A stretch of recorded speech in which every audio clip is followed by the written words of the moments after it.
तो hello my dear student, कैसे हैं आप लोग। चलिए अच्छे होंगे।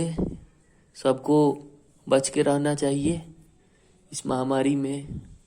तो आइए आगे हम बढ़ते हैं अपने क्लास के तरफ। आज हमें पढ़ना है इलेक्ट्रिक डाइपोल के बारे में। काफ़ी इम्पोर्टेंट टॉपिक है, बोर्ड से रिलेटेड टॉपिक है। तो आइए बिना समय को बर्बाद किए हुए आगे बढ़ते हैं। तो देखिए इलेक्ट्रिक डाइपोल क्या होता है।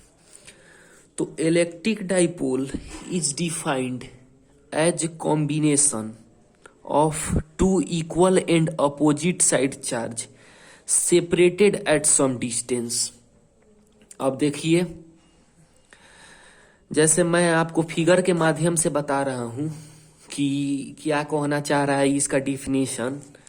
तो देखिए, समझने की कोशिश करेंगे। यहाँ पे मैंने फिगर बना रखा है पहले से। तो जैसे मान लीजिए कि ये पॉजिटिव चार्ज है और ये निगेटिव चार्ज है, ठीक है। तो क्या कहता है, electric pole is defined as combination of two equal and opposite charges, यानी इक्वल और अपोजिट चार्जेज यानी प्लस चार्ज और माइनस चार्ज का जो कॉम्बिनेशन होता है, जो कुछ डिस्टेंस पे रहता है। तो मान लीजिए एक समय ऐसा आएगा कि ये प्लस चार्ज और माइनस चार्ज जाके यहाँ पे इसके सेंटर पे एकत्रित हो जाएगा, यानी प्लस भी यहीं रहेगा माइनस भी यहीं रहेगा। तो यह जाके चिपक जाएगा। तो चिपक जाएगा तो मान लीजिए प्लस माइनस दोनों एक ही जगह चार्ज है, तो अपना ऐसा ही फॉर्मेशन कर लेगा। ये कर लेगा कि नहीं कर लेगा, एक जगह फॉर्मेशन हो जाएगा, यानी ये ऐसे हो जाएगा फॉर्मेशन इसका। ये यानी एक जगह ये दोनों जाके चिपक जाएगा। आप लोग समझ रहे हैं, ये जो इसका फॉर्मेशन है और ये जो इसका फॉर्मेशन है वह दोनों जाके एक जगह चिपक जाएगा। और वह उसी का जो कॉम्बिनेशन है वह इलेक्ट्रिक डाइपोल होता है। तो आशा करता हूं कि आप लोग को समझ में आया होगा। Electric dipole is defined as combination of two equal and opposite side charges separated at some distance, ठीक है। अब आगे बढ़ते हैं कि इलेक्ट्रिक डाइपोल मोमेंट क्या होता है।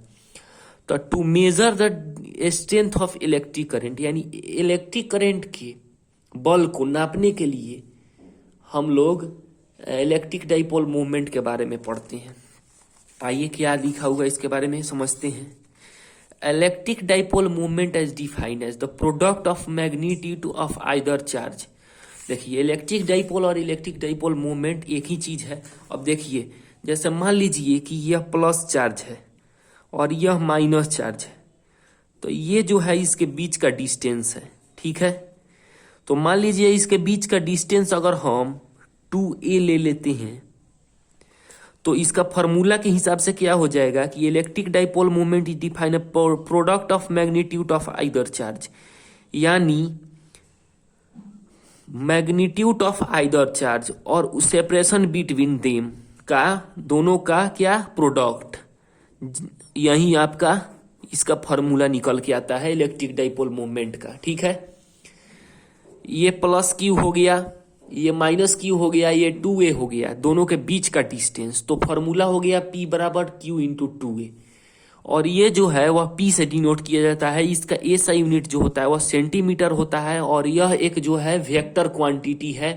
और इसका डायरेक्शन जो होता है इलेक्ट्रिक डाइपोल मूवमेंट का, हमेशा याद रखेंगे, निगेटिव से पॉजिटिव डायरेक्शन की तरफ होता है, ठीक है। ऑलरेडी हम लोग पढ़ते हैं कि चार्ज का डायरेक्शन पॉजिटिव से निगेटिव डायरेक्शन की तरफ होता है, लेकिन इसका डायरेक्शन जो है वह निगेटिव से पॉजिटिव डायरेक्शन की तरफ होता है, ठीक है।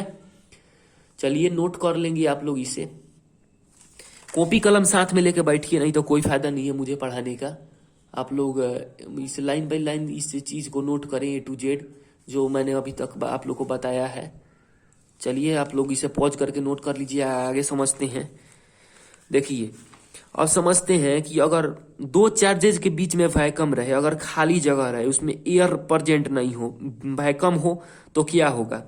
तो हम लोग जानते हैं कि कूलम्स लॉ से F is equal to K Q1 Q2 by R square formula होता है ना। तो हम लोग F नॉट ले लिए वैक्यूम के लिए।